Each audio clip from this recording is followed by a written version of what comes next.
Face to Face. Good evening and welcome to Face to Face. I'm Niresh Eliyatambi. My guest tonight is Dr. Kavinda Jayawardena, Member of Parliament from the Gampaha district. He's here to talk about the upcoming election campaign, the 5-year anniversary of the dastardly Easter Sunday attacks, and much more. Welcome to the show, Dr. Kavinda. Thank you, Niresh. Now, we've had 5 years gone by since that terrible Easter attack, which killed nearly 300 people and wounded so many more, destroyed so much, and traumatized the entire nation. But we've had 3 successive governments since then. The Yahapalana one, which was in office at that time. We had President Gotabaya Rajapaksa's government, and now we have the current government. But still, there is this overwhelming feeling that justice has not been done, that the proper explanation for this amazing attack, astonishing, dastardly attack, the explanation has not come. It's not satisfactory. What are your views as an MP of the Gampaha district, of the Jayala Kandana area, where it's a predominantly a Catholic belt? Yeah, first and foremost, thank you very much for having me on your program. So Easter Sunday attack was such a tragic where, as you said, over 300 people died and probably closer to 500 people were wounded, and their families are still suffering in silence. So what has happened is that public feels none of these government, as you said, clearly had the motive to bring justice to the people who have been affected by Easter Sunday attack. Right. Now, Maithripala Sirisena formed a presidential commission where the report was out, but that report was not published. It was only tabled in the parliament only for the parliamentarians, and the former Attorney General said this entire attack was a conspiracy. Finally, the report was given to the Catholic clergy, but what has happened here so far, that what we see is that most of the recommendations of this commission report hasn't been implemented. So as public, we all feel that there is something beyond what is in the report. So one of the conspiracies that most of the people feel is that this attack was done in order to gain power. And at the same time, I have heard, I've seen, I've read in Parliament so many times that there were some of the intelligence officers who knew about this attack, and the SIS head Nilanta Jayawardena was informed prior to the attack, even the day of the attack, 21st of April, morning 7 o'clock, Foreign Intelligence Service have warned the Sri Lankan intelligence and even Nilanta Jayawardena, according to the report. There had in fact been several such warnings which had been given in the days prior. And if you go through the report, if you see, read about Podi Saharan and then IP Bandara and how he seemed connected with some of the terrorists with the IP address, if you may check.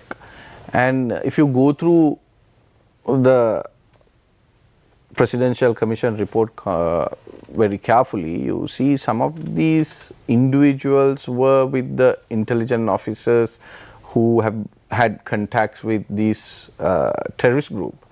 And even the person who blew himself up at Tropical Inn in Dehiwala, right before he blew himself up, I'm not quite sure it was the Army Intelligence or the SIS, they have gone to his house, met with his wife, right, asked where he was. So they knew who are these people, and where they live, whereabout, and all that. So my question is that, knowing all those facts and figures, why couldn't they stop this attack? Number one. So as public,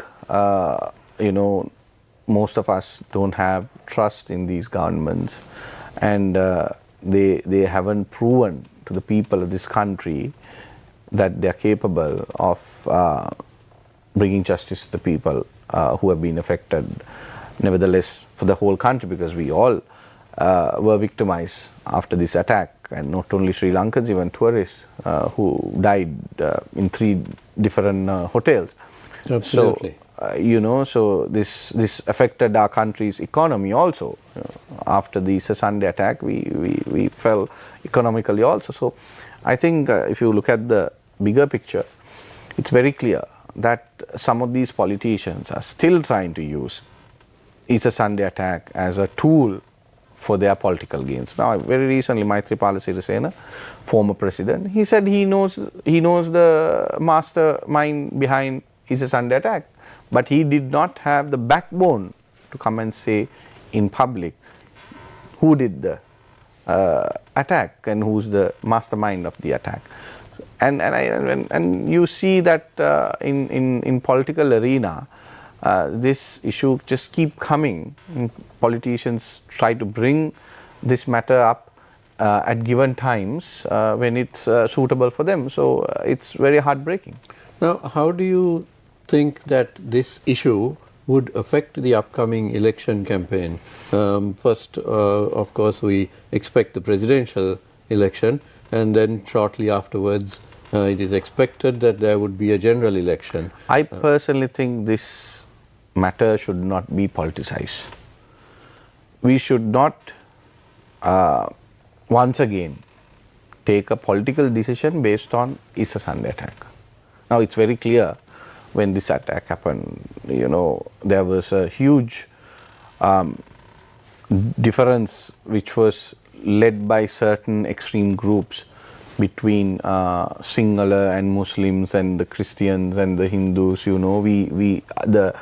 The harmony that we had, the unity we had, all that in a split of a second was questioned, right? And all thanks to His Eminence Cardinal Malcolm Ranjit. He's the one who stood up and said, we must maintain our harmony, our peace in this country. So I think this entire process of finding justice for the victims of Easter Sunday attack, I think it should not be a political topic. We have to be sensitive about it. That's why, as a parliamentarian, I took this matter in Interparliamentarian Union, even at Human Rights Council in Geneva. And I had the opportunity to meet Holy Father and Cardinal Pietro Parolin, State Secretary to the Vatican, and finally, very recently, when Maithripala Sirisena made that statement, he knows the person who were behind this attack, the mastermind. I was the one who went and lodged the first complaint at CID. That's right. So, as parliamentarians, as citizens of this country, we must all do our due job and responsibility for the country. Our duty for the country. justice. So I don't think we should politicize this matter. People are wounded, people are dead, people are still suffering, and we all have someone who have been affected by this, right? Especially someone like me, because Nigambo is my electorate, and Katuapitiya Church is a very well known church for all of us, and Kochikade Church is one of the churches that most of us visit and pray. So I think it's important that we leave politics out of this and fight for justice without gaining any political mileage. Noble sentiments indeed. Let's talk about the upcoming election campaign. Now, you represent a district, Gampaha, which has 18 members of parliament. It is one of the largest in the country. And it is also quite diverse. It has quite a number of large cities, from Negombo to Wattala to Gampaha itself, of course. So it is a microcosm of urban and semi-urban Sri Lanka. What's the general public feeling in your district? So I think it's not only Gampaha district per se. I think around the country what I see is that after country going through a bankruptcy, people being on street in queues and people fighting for fuel and gas, people lost faith in most of the politicians and political parties. And SJB, we have managed to keep our identity and our political structure in place, and we have been working with the grassroots level organizers, and we have managed to slowly gain trust of the people, and especially Honorable Sajid Premadas, our leader. He has a very unique way of doing politics. Now you see his Sakwala program. It's a very wonderful and a very interesting, attractive program where you are giving a hope to a school which do not have the capacity, which do not have the equipments to learn computer. Right. And today IT sector is the future of most of the countries. Now you see Absolutely. Chennai, India, IT sector is huge. So at least the basics of computer knowledge is something that I think most of the children in Sri Lanka should have, or rather all children should have. So I'll just briefly tell you a story. In my electorate, for one of the Sakula programs, Honorable Sajid Premadas, leader of the opposition, came, and that entire school did not have a single computer, not even for administration. So that's terrible in this day and age. Not even for administration, mind you. So, he's someone who's looking into an area which most of the politicians haven't spoken about. And during COVID time, he started this HUSMA program and started giving equipments to hospitals, medicines, drugs, so on and so forth. And I think so many patients benefited out of it. So through projects like that, and there are many other projects, similar projects, we have gained trust of the people. I don't say 100% of the voters are with us. I'm not ignorant to say that, but from where we started, from 2.8 million after the parliamentary election, where we were defeated, today we are at a better wicket. So I see, I'm a person who's in my electorate and my district, so we go and meet organizers, the public, and we go for events, and I see the difference, So it's interesting to see that SJB has gained that kind of momentum, and today people have realized who could really drive this country forward. Because Niresh, you can win an election.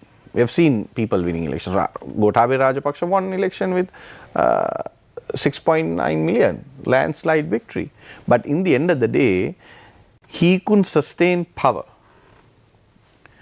And he couldn't govern this country. So what we need, a leadership who can win the election and who can govern this country, take this country forward, take this country to a better economically reformed position. Because now at this moment our country is bankrupt, right? And having one side a bankrupt country where we depend on foreign support, and if you look at beyond Sri Lanka, in geopolitically, the world is at war. You have Russia, Ukraine war, some call it a proxy war, right? Now you have the Israel, Palestine, and then the Hamas and Hezbollahs and the Iranians, right? And then you have Chinese and the Indians. So there's a whole different geopolitics going around in the world, and we as a nation, a country that should face the geopolitics around the world in a way that we don't burn our hands, you know. Right. So I think we need that kind of leadership, and people have realized that SJB can give that leadership. We have a team, you know, we have a good team who could drive this country economically forward, and we have relationships with foreign countries, and we can build those relationships even more stronger, and get this country out of poverty and a bankruptcy. So I think for your question, it's quite clear that SJB is in the right path. So you appear very confident that if your party were to win the election, that your party members have the skill set to turn the economy around and to take us down the pathway towards prosperity. Most certainly. I mean, we are the only political party who have given a directive in writing, blueprint, how we are going to drive this country forward and how we are going to fix this country economically and take this country out of bankruptcy. So we are the only political party which has done. So I see some of the political parties, they say, you know, when there is an election, when you declare election, we will come up with our policy documents, so on and so forth, right? I mean, it's clear that we are going to have an election this year. It's clear, as you said, it looks like we are going to have a presidential election, right? So you don't have to wait till the end, because people should know exactly who they are voting for and what are the policies of that political party.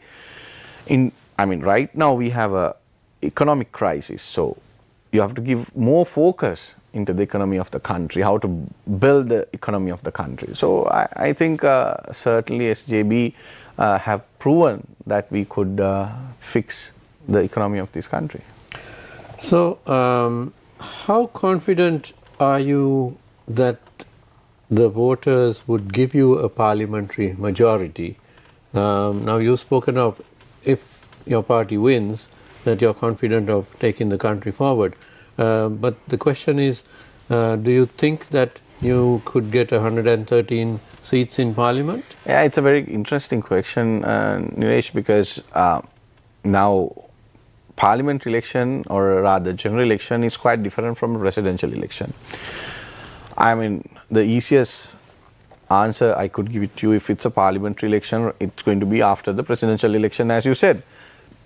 If you study the history of Sri Lankan politics, whoever may win the presidential election has won the parliamentary election.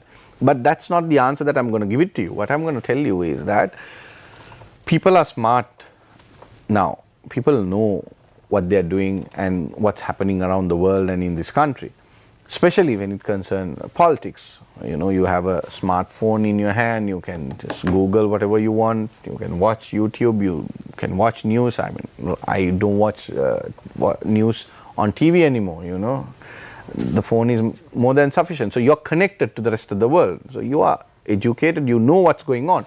So if you're a voter, right, you will most certainly look at the people who you're going to vote for, right? Now, this is a preferential voting system what we have in Sri Lanka. That's right. Right. So I'm sure people won't be fooled like in 2019 and 20, and people will most certainly will look at the candidates and their qualification, their capacity, their capability, right, their history. So I think SJB has that kind of a lot. Without any fear, you could go and vote for, right? We don't tolerate corruption, we don't tolerate bribery, we don't tolerate, you know, doing unethical things to make yourself popular or rather make money. So I think SJB have filtered a good list of candidates. So I'm sure that seeing all the other candidates with all the other respective political parties, you put all of them in one side and SJB will have a clear victory by having the best team for parliament election. Certainly see if your words, your prophecy comes true within the next 1 year or so. My next question, and probably my final question to you is, during the Aragalaya, there was a general breakdown of confidence in Parliament, and especially in the older parliamentarians, because the people felt that the older MPs had lost touch with the population. Now you represent a younger generation of MPs. What are your thoughts on this? I mean, it's not the age, it's not how old you are. I think what's important is how can you drive this country forward, your capacity, and how genuine you are for this cause. Because we are here today because we love our country. We are here to do our part, our duty for the country. And some person can be politically savvy, politically mature, politically experienced, but if that person is not doing the right thing by the country and not being fair for the people of this country, he's a man should stay out of parliament. But there could be a person who is new and who has the capacity to do it and being genuine about it. I think you can give that person a chance. So I think there are older politicians in our parliament who have the experience, knowledge, and sometimes they don't do what they're supposed to do for the country. And we have a good young lot who are very enthusiastic, very energetic, and who wants to do their best for the country. Vice versa also. So I'm not the judge, right? I'm not the judge. But the voters will be the judge. I think the voters are much more smarter than what you and I can think of. So I think they will do the right thing. It's a democratic country in Sri Lanka. So we have to wait and see what people would decide. But I have hope that the people of Sri Lanka will make the right decision for the country's next 5 years, because we are at a very crucial situation, because as I said before, we are a bankrupt country. We had a very bad wicket. If we want to come out of this, we have to be very smart and very shrewd. So it's up to the people. In the end of the day, people decide. So I hope and pray that all of Sri Lankans would make the right decision. And on that note, I'm afraid we are out of time. My thanks to my guest, Dr. Kavinda Jayawardena, Member of Parliament representing the Gampaha district. Thank you very much for being on our program. We hope to see you back very soon. And thank you to our viewers for watching us tonight. Have a good evening and stay tuned for the next program on News First. Good night. News First, face to face. Fulfill your dream of studying in the UK. මේ company එක විනාශ කළේ ඔය කපටි කෙනා. ඔක තමයි මගේ පුතාව විනාශ කළා මහපාරට ඇදලා දැම්මේ. අභිමන් උදුර ගන්න ආපු යක්ෂණීනේ. යනවා යන්න මෙතනින්. නැත්තම් අභිමන්ගේ කඩේ ගිනි ගත්ත වගේ මං ඕවත් පණ පිටින් පුච්චනවා. මට මාස ගානකින් පොලිසල්ලි හම්බෙලා නැහැ. මේ බංගලාව මගේ. ඔව්. මේ අපේ බංගලාවනේ. මේක ඔයාගේ බංගලාව තමයි. මං අහන්නේ මෙයාත් එක්ක මෙතන මොකද්ද කරන්න කියලා. අනාගතේ ප්ලෑන් කරනවා. දැන් මෙයාද ඔයාලගේ අනාගතේ ප්ලෑන් කරන්නේ? එළියට යන්න ගිහිල්ලා අතු කපා ගන්න ලෑස්ති වෙන්න එපා. හරි? නීල පබලු අද රාත්‍රී 9ට සිරස ටෙලිතිරයෙන්.